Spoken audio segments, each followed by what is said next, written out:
5 minutes after 11 o'clock. Thank you for tuning in this Thursday morning. You know, I have a couple of memories that I can use as introductory pieces for our next segment here. Gosh, I had a grandmother who fell and was not found on the floor for a day. She was laying on the floor for a day. I know you remember the story, Robin. I went to my mom's house toward the end of her life, and I went over there on a Sunday morning to pick her up for church, and she had one of those devices that you could call for help. Didn't use it, though, and fell out of bed. And so it's not quite the same fall as falling from a standing position, but she fell right out of bed. I went online like right away, and I got one of those shield things that you can put under the mattress and up on the side of the mattress. And anyway, it wasn't long after that she went to an assisted living facility. Mm-hmm. But it is a scary thing, especially if you're living alone. And the idea that, you know, they always make fun of that device. I've fallen, I can't get up. Gosh, that is such a wonderful invention, though. I mean, I guess we made fun of the commercial more than the device, didn't we? And we have a panel here today, actually. First, let me tell you that Leah Caruso and Brittany Marthaler are here. Good to see you two ladies. Thank you for coming in. And Leah, you're from Strive, and Brittany, you're from Ocala Health. And you ladies have been bringing us some wonderful health-related guests for probably a year now or so, right? Yeah. Right? And today we're going to speak to our panel about falls, my lead-in intro information. So let me introduce you to them. Dr. Joe Halter is here, Dr. Michael Wood, and Donna, did you say Nayduch? Nayduch, I said it right, okay. And we're going to learn about what we can perhaps do to prevent falls. Is that fair to say? Mm-hmm. Oh, and there was a Fall Prevention Awareness Day on the beginning of the first day of fall. Right. Was that intentional? September 23rd. Okay. Well, thank you all for coming in. And Dr. Joe, right? Joe's fine. Joe, how are you? I'm good. So at Strive, do you work with, I'm guessing you work with people after they've fallen? Unfortunately, we work with too many people after they've fallen. I would much rather work with people before they fall, and that's part of what we're going to talk about today, I hope. Wow. You just jumped like 10 pages ahead. Because that's what I wanted to know. Is there a way to perhaps get therapy before you need therapy? Yes. And that's what you're going to talk about. Wow. Yeah. So why do we fall? As older adults, and how old is old? We define older adults as 65 and 65 and up. Oh, you're getting close. As I get closer to that, the younger that is. I'm not quite there yet. But it is a very significant problem. And even in Florida, if you want a couple of statistics, in the year 2012, which is the last year that we have full statistics from FloridaHealth.gov, and you can look that website up. But in 2012, 2,181 older adults died from fall-related injuries in the state of Florida. Died. Not to bring up something that would be unpleasant to my family that might be listening, but my grandmother who fell could have died. She was not moving anywhere. She was, had she not been found like a day, within the day, she probably would have died just from being there, I guess. It's possible. Yeah. And most of these are not falls from ladders or falls from roofs. Most of these are ground level falls. They fall from standing and sometimes hit their head, sometimes break their hip and have complications from that. So it is a very significant problem. Do you know, I worked at an assisted living facility for 3 years, and the interesting thing about men is that the men who have walkers at the facility did not want to use them at the grocery store because they figured the shopping cart is good enough. However, getting from the van to that shopping cart required me holding their hand. They had no problem walking across the parking lot, a man holding another man's hand. but they didn't want to be seen with a walker. Isn't it the strangest thing? Yeah. So anyway, so is part of this embarrassment? Are we embarrassed to ask for help when we feel like it's getting to that point? More psychological maybe than... Well, I think that's part of it, but I also think there's a preconceived notion that it's just part of getting older. You know, I think a lot of people just think, well, I'm 65, I'm 70, I'm supposed to fall. It's just a normal aging process, and it's not. That's what I'm going to think. Right. Or it's like my parents who don't realize the age that they are. They're very sure that they still can do all the things that they've always done because they feel well. Right. And therefore, why can't I climb the ladder to get to the roof, which is not a good idea when you're close to 80. That's a bad idea. Yeah. But it's really hard to have the concept that you might need someone to help you with those kind of things. Wow. And Donna, since you're the Director of Trauma Services at Ocala Regional, you state that the falls could be considered as traumas. Oh, they are. There are definitely traumas. Any injury that occurs from a fall, whether it's a simple fall or a fall off of a roof, it still comes to us on the trauma service so we can take care of everything about you. The hardest thing, I think, with this elderly group of patients is that you watch all those TV commercials. Ooh, take Xarelto, take this Coumadin, take this. You know, it's good for your heart, and they are good for your heart. They're medications that you need. At the same time, they also make you bleed. And so that makes the injuries sometimes more significant than they necessarily would have been. So they might want to spend the night at the hospital then if something like that Sometimes happens. it's a night or a little longer that we get to visit with these patients. We'd love to not have to meet you, but we certainly will take care of you if you come our way. Yeah, and to piggyback off the medication comment, that's actually one of the risk factors. If you have to take 4 or more medications, that can be a risk factor for falling, just because a lot of medications, we all read those side effects, I'm sure, but a lot of them have dizziness and balance issues as part of their side effects. So that's something that you need to speak with your primary care physician about. Make sure that the medications that you're taking, they know all of them, because one of the other problems is we end up having multiple physicians, and they don't always have the opportunity to talk to each other and say, hey, this is what I'm giving this patient, and what are you giving them? So you need to take ownership of that and make sure that you're communicating, hey, I'm taking all these medications. One way to help that also is to have one pharmacy where you get your medications, because the pharmacist will be aware of what you're taking and identify potential interactions. So if you go to pharmacy A for this medicine because it's a little bit cheaper, and pharmacy B for that medicine because it's a little bit cheaper, there is some risk to that. I want to ask you something, and I'm going to stumble over this, but one of our guests had mentioned this once before, that our inner ear, as we get older, sometimes develops crystals, and that can cause us to lose balance. Have you heard of this, and is that something we need to be getting checked out?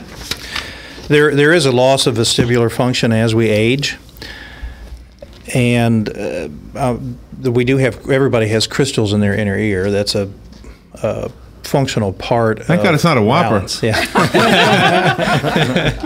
That was good, wasn't it? I think it's one of those things that you don't necessarily have to have evaluated, but just realize that as we're getting older, our reflexes are different, our muscles don't respond the same way, and just that getting up out of a chair can be as simple as that vestibular change means when you get up and you're in a different posture leaning forward, the next thing you know, you keep going forward because your body can't make that rapid change that you need to make. And it's what we were joking about earlier. That's when coffee tables jump out and bite, because that's usually getting up out of the couch and what's right in front of you.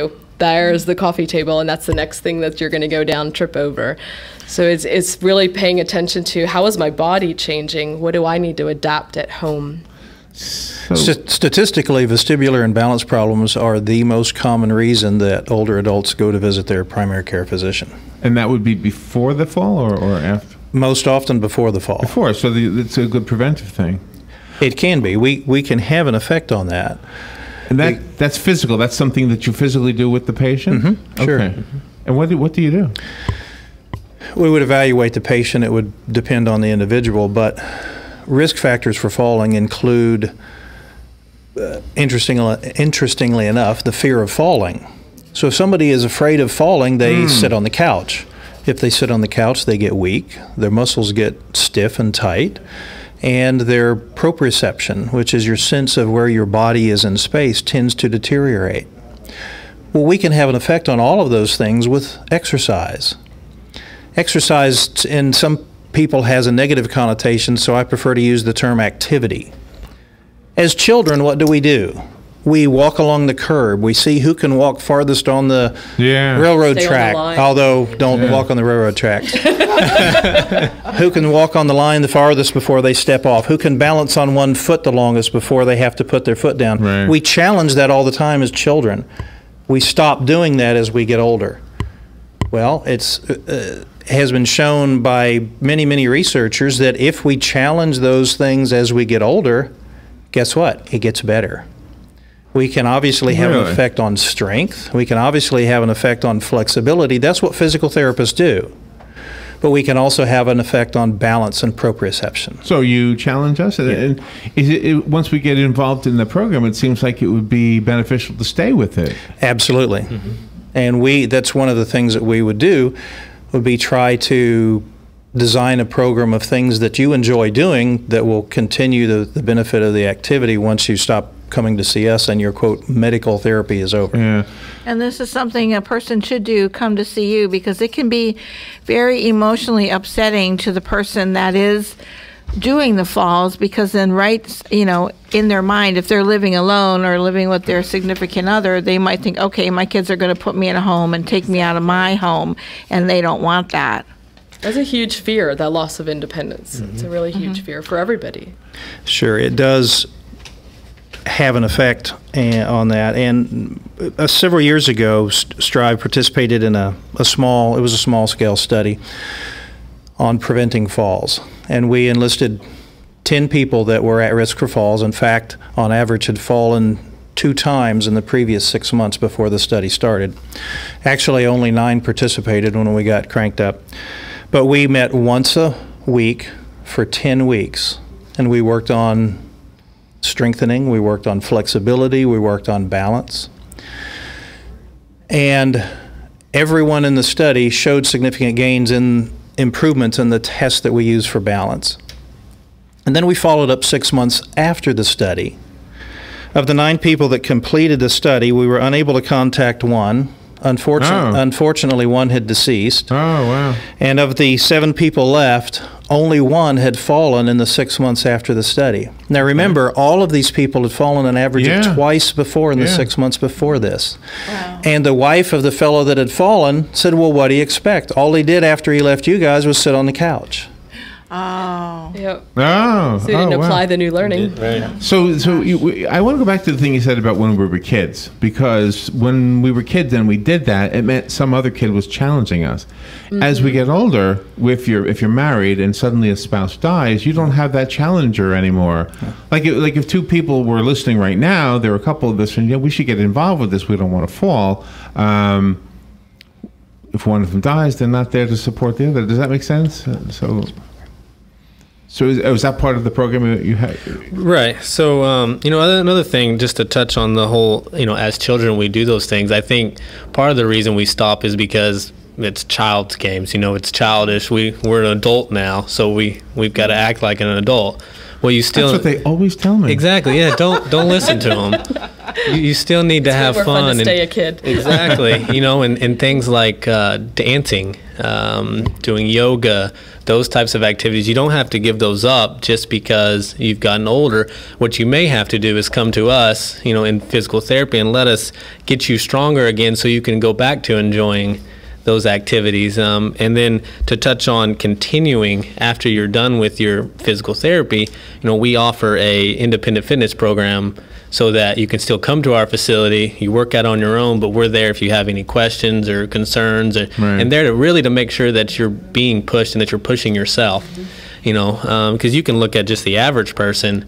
If you don't have a trainer or a workout partner, you're way more likely just to say, oh, I'm going to skip today, I'm too tired, or I don't feel like that. I think so too. And that's very interesting, because you have Tai Chi demonstrations. Exactly. Yes. It's one of the Flyer. best ways Yeah. to work on your balance. How? That's at the senior center, correct? Oh, that's Tai at the Chi. senior center? Okay, what is Tai Chi? Help me out with this. Tai Chi is a see it all the series time. of movements, actually, that just put your body in different positions. That is challenging your balance and in Right. each possible position. And you do them to the best of your ability. And obviously, as you do them more and more, like karate practice or Zumba or anything else, you Right, get better and better every time. And it doesn't matter how old you are, you will still get better if you keep practicing them. And you can go to the beach almost any day, any beach anywhere in this state, and you'd probably find someone standing out there in the sunrise or in the sunset, and Yeah. they're working on these beautiful series of movements that what they're really doing is testing their body, constantly saying, now stand this way and hold that position, so that your body's saying, oh, wait, oh yeah, I got it, I'm balanced, I'm good. You've got to force yourself to not fall over, but yet hold that position. This is easy, but yet challenging. Is it hard to learn, or does it take a long time to learn? I think it's actually pretty simple. Is it really? And do you do it? I mean, do you go to the beach and stand trying to... Actually, I go to the beach and I dance hula, so I don't really think that quite counts, but my brother does. You do? Dance hula? Yes. You have a hula hoop? Is that what that means? No, like real hula. Grass skirt hula. Like grass skirt. Oh, you do the grass skirt thing? Yeah. Oh, wow. And it also challenges your balance if you want to look at it from that perspective. But my brother does practice Tai Chi, and he also does the karate kind of line of things, so it fits. For him, it makes sense that he works on his balance for his actual martial arts by working in the Tai Chi. So the same thing, work on your balance for your everyday living by just doing some simple exercises. You can do them in your living room. You don't have to go anywhere special. You get up in the morning, do them right next to your bed. It's fine. It can be done anywhere. My dog is in the way, though. So. Well, the dog is its own challenge, because there's a large percentage of people in the country who fall because dog and kitty are sometimes under their feet. Yes. I'm sure that has happened a lot. In fact, the grandmother I referenced earlier, we had to get the dog out. She got a puppy, and it was just pulling her down the road. Yeah, not a good idea. Environmental factors can be a significant risk for falls, including Absolutely. throw rugs. Oh, goodness, yes. The dreaded coffee table. And I don't know what the percentage is, but it's way too high of older folks that have wheels on their chairs at the dining room or in the kitchen table. Oh. And the chair moves away from you as you go to sit down. Well, see, that's why I was always worried with the shopping cart idea. I always thought, well, shopping cart is not going to sell. I'm even worried when I see people with those walkers. They got 2 wheels in the front and 2 tennis balls in the back. I never quite got that, but that's what they're pushing. I'm always afraid they're going to fall. Well, if they're instructed properly, that's actually a fairly safe assistive device. Well, it looks better than a cane. I've never understood the whole cane thing either. How does that stop you from falling? It depends on how much balance assistance you need. Right. Exactly. Huh. So do you ever recommend a cane, or mostly? Occasionally. It depends on the person. Right. Okay. And hopefully briefly. Right. When someone comes to see you and they want to get into this program, what kind of test do you put them through, like on the very first day, to actually see where their weakness is in what part of their mobility? Yeah, well, so, just some traditional type of tests that we use with everybody. We were going to test their flexibility. We're going to test their strength. Can they get out of the chair? There's a really simple one. If you can't get up out of the chair without help, or you have to use your arms, clearly your legs are not the strength that they need to be able to be. But we can also do a few tests. A simple one is called the timed up and go, or the tug test. And basically all that you do is you start sitting in a chair, you stand up, and then walk 3 meters, I think it is, and then turn around, come back, and sit down. And if it takes you longer than 12 seconds to do that, that's a pretty big indicator that you're at risk for falling. Oh, really? Right. So that's a really simple one that How you far can is do. 12 meters?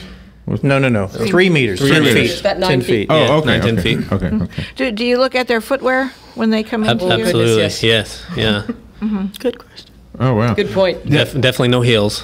Flip-flops. Flip-flops. Yeah. Clogs, all the shoes All that those aren't types. snug on your foot. Right. There's nice little slippers that are slippery on the bottom. It's exactly what you don't want to buy mom and dad and grandparents for Christmas. Oh, man. You want the nice ones that have the little rubbery things on the bottom. And nice something grip. that has a heel on it. Yes. Oh, Yeah. So it holds your foot in the proper position. This is more about the environment than the person, but again, talking about my dog, when she drinks and that water gets on the tiles, holy mackerel, that is slippery stuff. Absolutely. And I've heard there's stuff you can put down. I don't know what it's called, but We're just making sure there's a placemat underneath it, something that'll absorb, a towel, something that'll absorb that water right away so it's not splashed all over the tile floor.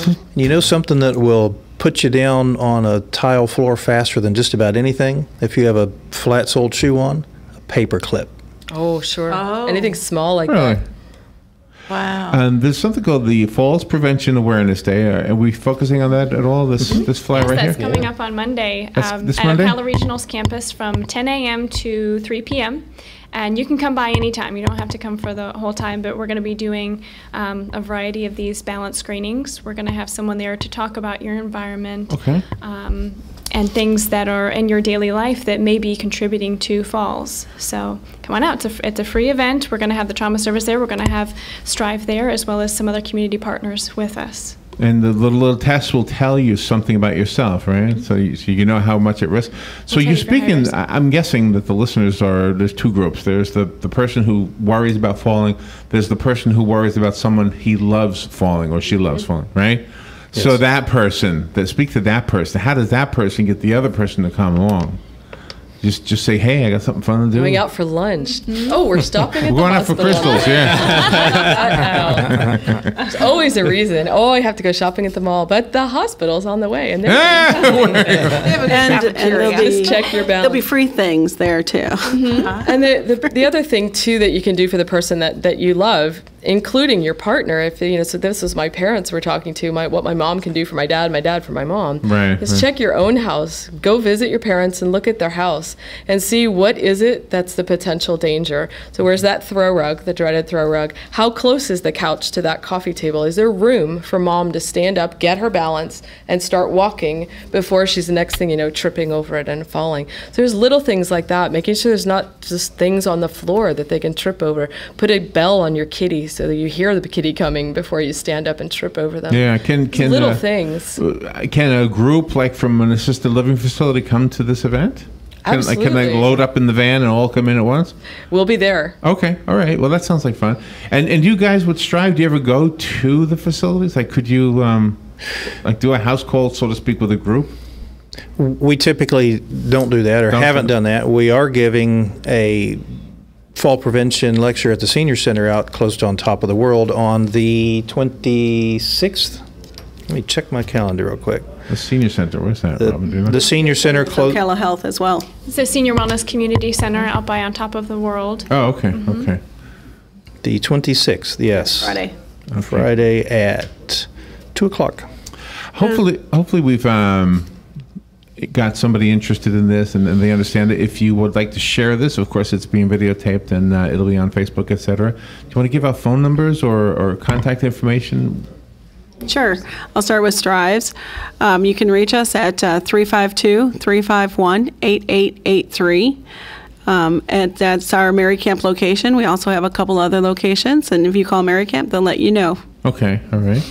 If you would like a primary care provider to help out with getting you set up for your falls prevention, or to learn more about our Falls Prevention Awareness Day, which is a free event on Monday at Ocala Regional's campus from 10 a.m. to 3 p.m., call our free healthcare referral line, which is 800-530-1188, or you can visit our website at ocalahealthsystem.com. All right. And anything else we need to make sure to add here? One of the other things we're doing is providing a lot of the same information out to the home health agencies in the area and to the ALFs, so that the assisted livings and the home health agencies can do some of this testing right there on their own campuses, and help the people who are living with them or help the people they're visiting check out their homes and be safe. If you tuned in at the very end, the Falls Prevention Awareness Day is this coming Monday, which I believe is the first day of fall. Am I right about that? 23rd, actually, is the first day. 23rd. All right. It's on Monday. The first day of fall is the 23rd. Okay. Yep. All right.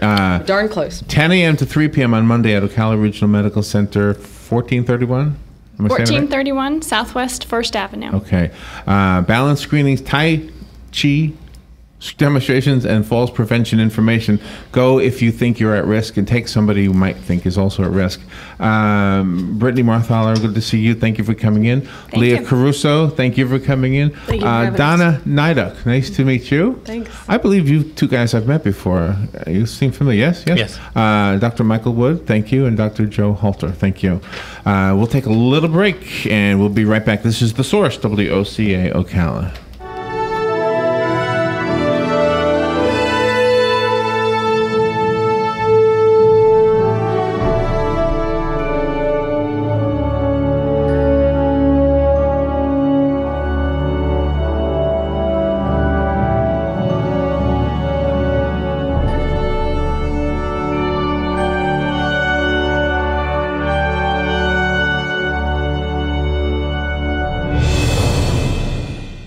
Broadcasting from the Paddock Mall Studios, this is WOCA, Ocala, Gainesville, The Villages.